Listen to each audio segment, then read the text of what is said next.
Okay, welcome to another episode of Powerful, a short live stream that I've moved to because let's face it, I don't have time to record podcasts and spend a bunch of time editing them. So I thought that I would just talk directly to the camera and record it as we go and hopefully have an interesting conversation and a series of interesting conversations about the types of things that are going to make an impact in the world. And so it's called Powerful, the show. And my name again is Jeff Coulard, and I'm thrilled that you're tuning in, whether you're tuning in live right now or whether you're watching a recording of this video. I hope that the thoughts that I have and the things that I am bringing to the table are helpful for you. And so today I actually wanted to respond a little bit to a comment that I had on last week's video.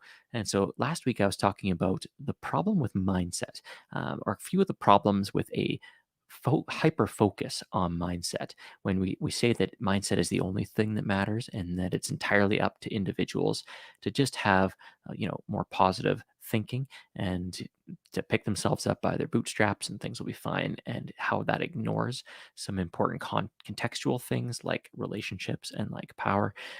Actually, somebody commented on when I posted it on LinkedIn. They commented with essentially to the effect of like, why do we do that? Why do we get so polarized in our thinking?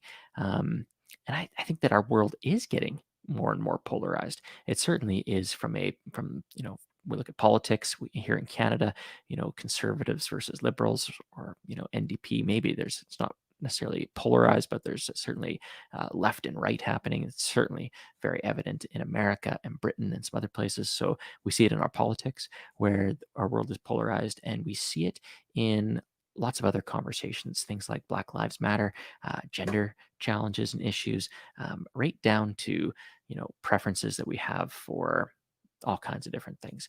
Whether it's a food that you really like or dislike for one reason or another, we tend to hold very strong opinions, and we tend to get black and white in our thinking, where we something is good, something is bad, something is right, something is wrong, something is safe, something is unsafe.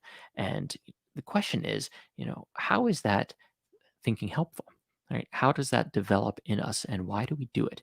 Because if we believe that all behavior makes sense and happens for a reason, then we have to look at those types of thinking patterns and those types of worldviews around, A and B or black and white thinking, um, and ask ourselves, well, why do we get so A and B in our thinking, and how is it useful and how is it helpful?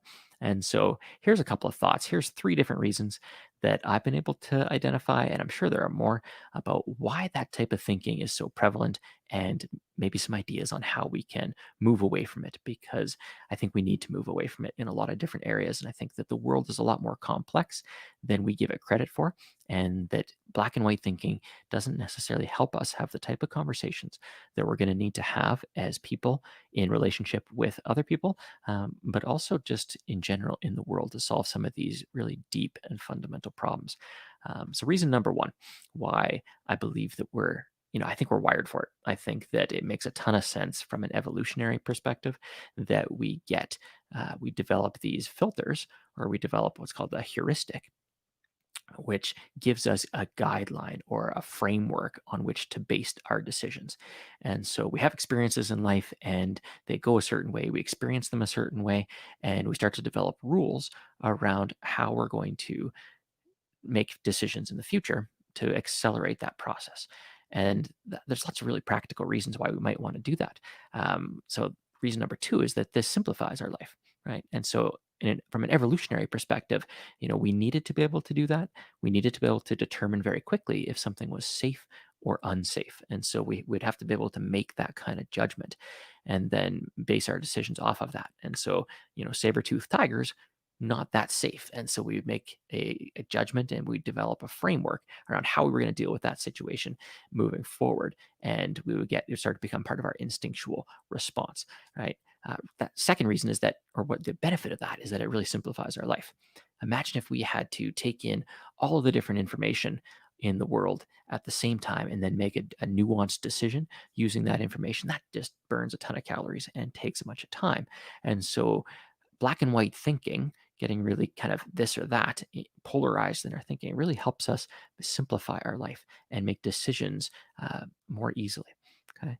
And reason number three is that it usually just works out fine, right? Usually, this type of black and white, all or nothing thinking doesn't have a lot of downstream negative consequences. Sure, we might decide early in life that we don't like a certain thing or a certain what whatever it happens to be, and we might miss out on experiences down the road. But usually, if we develop a filter or a heuristic to make decisions in our life, it ends up working out just fine for us, or at least we don't know when it doesn't work out, right? Because we've got these biases that are built into us. And so I think we get A and B.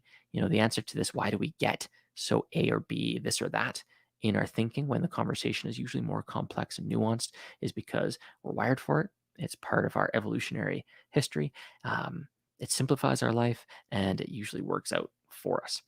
Um, and we also have to think about, what are the downsides of living in the gray, right? What would happen if we didn't have a set of filters, right? That helped us make decisions, helped us filter out our experiences and decide whether they're good or bad or right or wrong.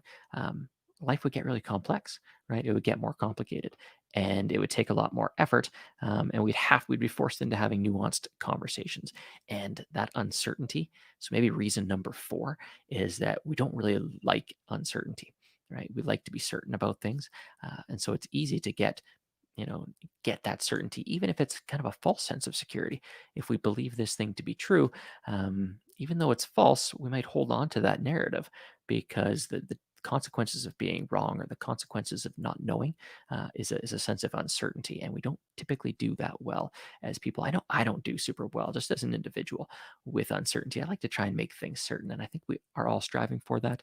And so I think that that's another driving factor for our tendency to get kind of black and white in our thinking, or all or nothing, or this is good and this is bad, and get really kind of polarized and entrenched. I think that there are some downsides to living in the gray, or at least a bit more complexity. Okay.